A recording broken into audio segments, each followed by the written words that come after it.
Então hoje a gente vai bater um papinho sobre anjos. Mas vai esquecendo o sujeito de asinha, tá bom?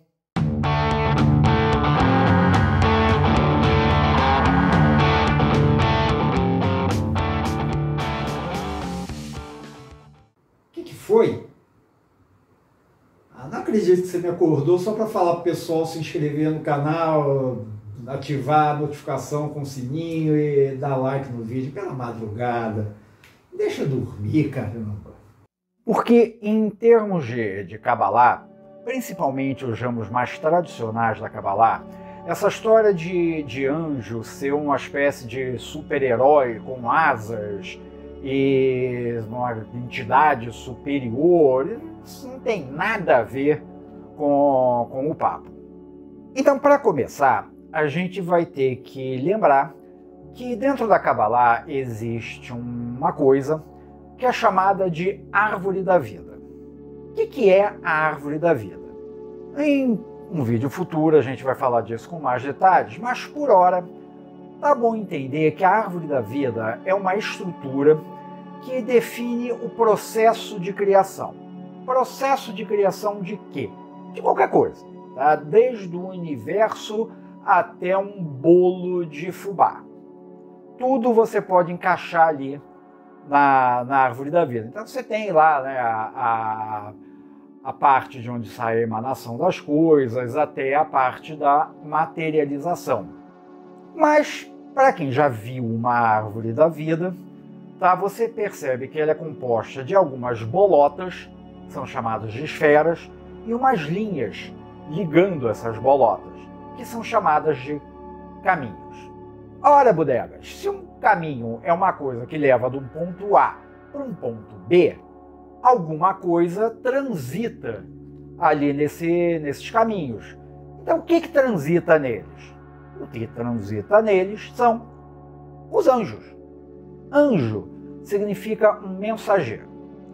Basicamente, é a função primordial deles.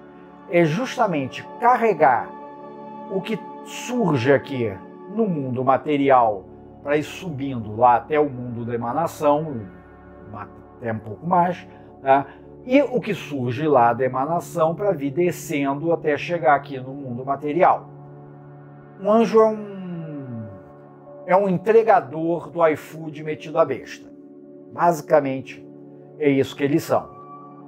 Então a primeira coisa que você tem que tirar da cabeça é essa ideia de anjos como seres superiores, como sendo coisas mais importantes, lindas e maravilhosas do que o ser humano. Não tem nada disso. Um anjo é isso. Ele é um entregador. É um motoboy. Um motoboy espiritual. É isso que um anjo é. Em hebraico, eles são chamados de melachem, ou, no singular, melar. E como é que surge um anjo? Deus cria os anjos. Não é Deus que quer dizer. Deus também cria anjos, que são os que vêm descendo na árvore da vida. Os anjos que fazem o percurso ascendente, tá? Adivinha por quem eles são criados? Por você. Exatamente. Anjos são criados por nós. Cada palavra, cada pensamento seu gera um melar que vai lá subindo na árvore da vida até chegar até os ouvidos de Deus, até chegar lá até o mundo das emanações. Lá ele vai interagir com o que estiver lá, digamos assim, vai gerar um outro anjo, um outro melar, que vai fazer o percurso inverso. É por isso que muitas vezes cabalistas são bem cuidadosos com aquilo que eles falam ou até com o que eles pensam. Se cada pensamento seu gera um melar que vai chegar lá até Deus, imagina o que você está mandando lá para cima. O que você acabou de mandar para ele? Mas o melar, ele não é o único tipo de anjo que se considera dentro da Kabbalah. Existe, para começar, um tipo que a gente pode chamar que são os arcanjos. E o que seriam arcanjos? Primeiro, esquece aquele santinho que você recebia na quermesse da igreja com aquele sujeito lá de cabelos encaracolados, uma expressão santificada e coisa do tipo. Se você pegar nos textos clássicos, Bíblia, a Torá, eles são descritos como rodas de energia, cheios de asas, cheios de olhos. São material de pesadelo, tá? Não são aquelas coisinhas bonitinhas, saradonas. Não, é pesadelo mesmo. Porque eles representam todas as energias potenciais ligadas ao divino. Você tem Uriel, que é o arcanjo das transformações. Você tem... Não, pega qualquer listinha na internet que você tem isso, tá?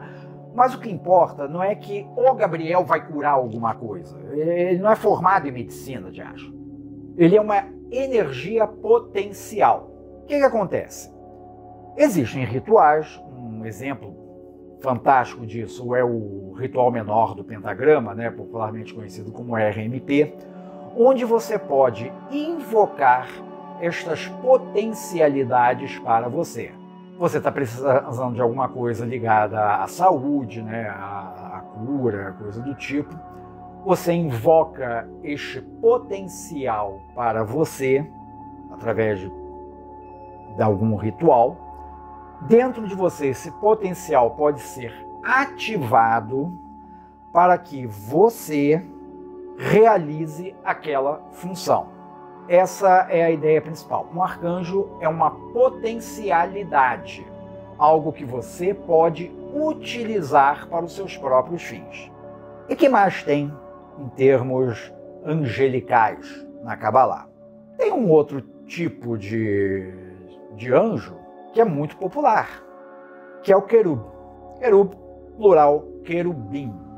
A gente geralmente conhece por querubim.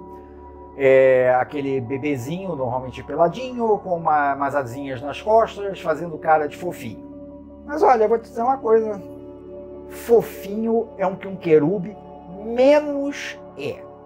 Primeiro pela aparência, né? Que essa altura do basquete já desconfiam que aquele bebezinho de asa não tem nada a ver com a figura clássica de um querub. A figura clássica de um querub, né, é uma criatura com várias asas, também cheio de olho, tem várias caras, várias faces diferentes, né? É boi, é águia, é o ser humano, por aí vai. Novamente é material de pesadelo, né? Já percebeu que você encontrar um anjo, mesmo em termos cabalísticos, você, em vez de ficar lá deslumbrado, oh, meu anjinho, você vai querer sair correndo. Bom, voltando aqui à vaca fria. Enquanto o arcanjo ele é uma representação de um potencial utilizável pelo ser humano, o querub não é não.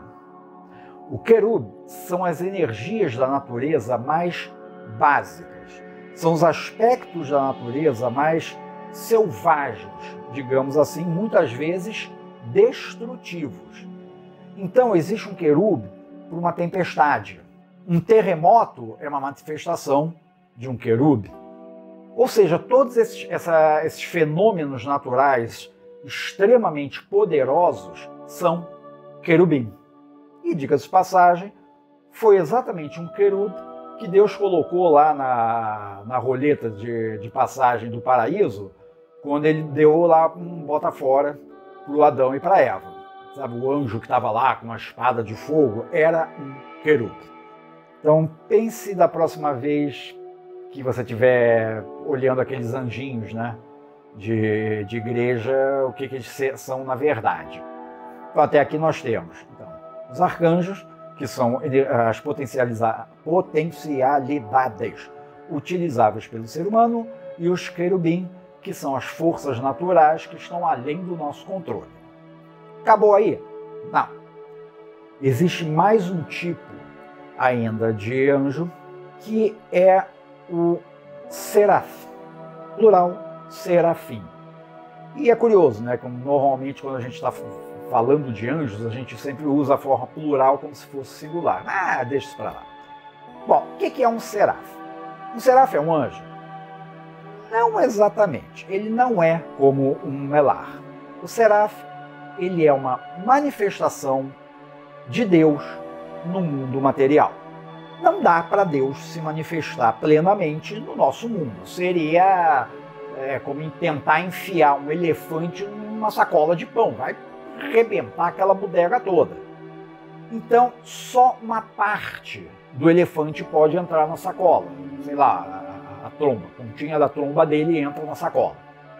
Isso é o Seraf. É tipo um avatar de Deus no nosso mundo. E como é que eles são? Tem de todo tipo. Lembra da história de Moisés? Que tinha aquele matinho pegando fogo, né? A sarça ardente. É engraçado falar isso rápido, né? A sarça ardente. Aquilo era um seraf. Normalmente, os anjos descritos na Bíblia, tá, são serafim. E, novamente, você tem que eles são descritos como pessoas normais, sem asas, sem auréola, sem nada disso. Porque, afinal de contas, pensa bem, a função do seraf é permitir ali uma comunicação direta entre Deus e o ser humano. Imagina, alguém toca a campainha da tua casa, você vai lá, abre, é um sujeito de 3 metros de altura, com uma rodinha brilhando em cima da cabeça e um par de asas. Imagina o papo tranquilão que você vai ter com ele, né? Então, normalmente as representações dos serafim na Torá e na Bíblia são pessoas normais. A ideia é passar mesmo desapercebido. E aí terminamos com os anjos. Não terminamos, não. Ainda tem mais um tipo. E um tipo bem interessante. Eu acabei de dizer que o seraf é uma manifestação do divino no material. E se eu te dissesse que existe uma manifestação sua no divino? Na Kabbalah, isso tem um nome. Chama-se Majid. Que assim como o seraf, ele também não é exatamente um Melar. Ele não é uma energia potencial, ele não é um aspecto de natureza, ele não é um avatar de Deus aqui no plano terrestre. Ele é um avatar, para continuar com a metáfora, um avatar seu no plano divino. Ou seja, existe algo de você que está vivendo lá na cobertura da árvore da vida. Sabe aquele triângulo de cima, né? Aquelas 3 esferas do topo, né? O mundo da não-dualidade, as 3 supernas, aí um monte de nomes. O que está além do abismo de Da'at, por aí vai. O teu Majid está lá. E aí começa a ter uma série de paralelos com o que em Telema é chamado de Sagrado Anjo Guardião. Até porque o Majid, em muitos textos, também é chamado de Sagrado Anjo Guardião. Eles são a mesma coisa? Não. Tem paralelos? Tem coisas em comum? Tem. Tá. A primeira coisa em comum seria essa classificação, né, como seu anjo guardião. A segunda coisa em comum é que eles são uma parte de você que não está, vamos dizer, contaminada pelo seu ego, pela sua alma animal, pelos aspectos mais baixos aqui na árvore da vida. Tá? E por mais baixos, não confundam como não importantes ou ruins ou qualquer outra besteira do tipo. Tá? Eles não estão contaminados por nada disso. Então eles têm uma visão mais pura, mais límpida daquilo que é a verdadeira face da realidade. E da mesma maneira que para o telemita é extremamente importante a ideia do contato, né, da conversação com o sagrado anjo guardião, para o cabalista existe a mesma coisa em relação ao Majid. Existe toda uma série de exercícios, de meditações, que busca exatamente isso. Você entrar em contato com o seu Majid. Agora, a gente vê que você tem duas entidades, né? Sag, Majid. O Sag, ele fica aqui na meiuca da árvore da vida, né? Ele fica ali em Tiferet.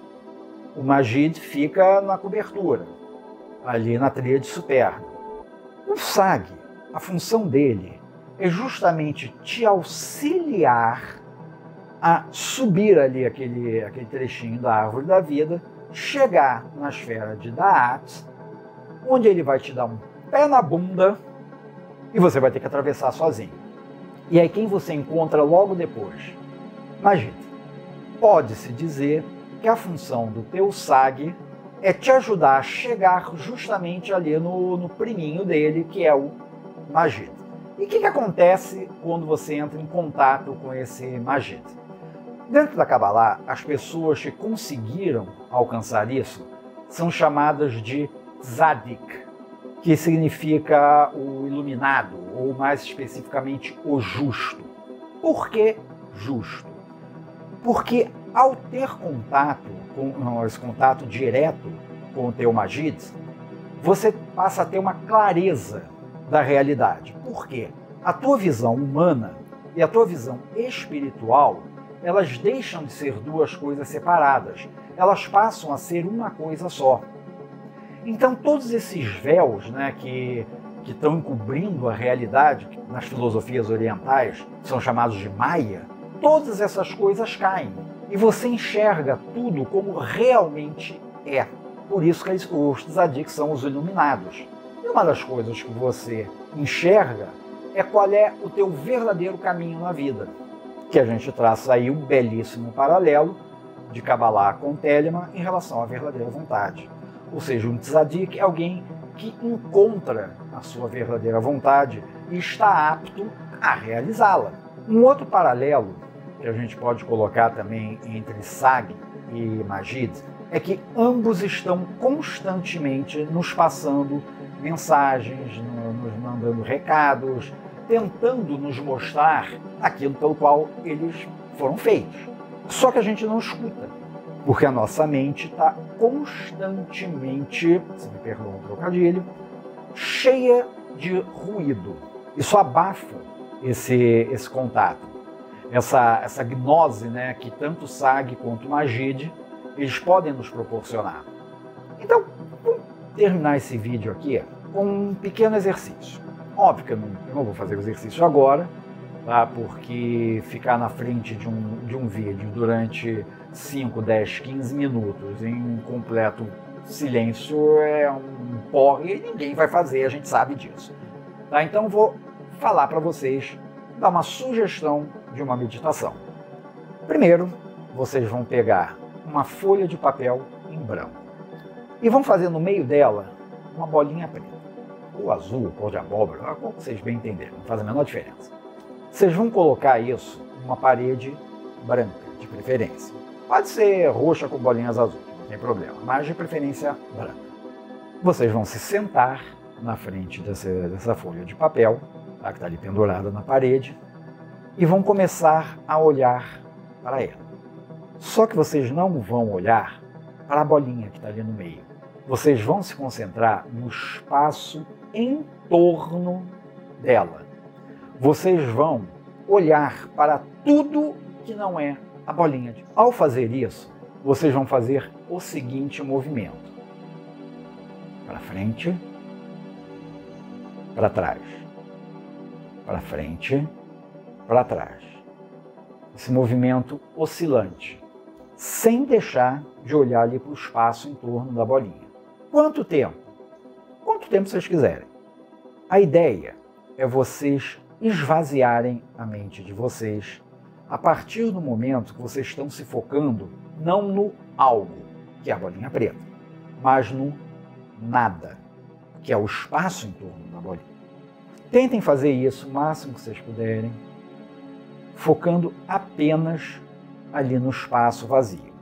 Só que, ao contrário das meditações orientais, a meditação cabalística, ela não busca simplesmente parar a mente.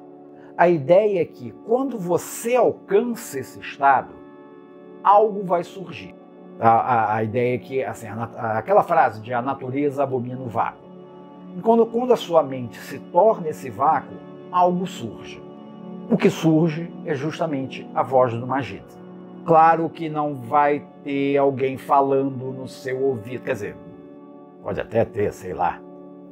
Mas podem vir ideias, intuições, imagens, conceitos. Simplesmente deixa aquilo fluir, deixa aquilo ocupar aquele vazio que se tornou a sua mente. Bom, tá aí a sugestão. Quem quiser, faz a meditação. Quem não quiser, não faz, não tem nada a ver com isso. Tá bom? E chega por hoje.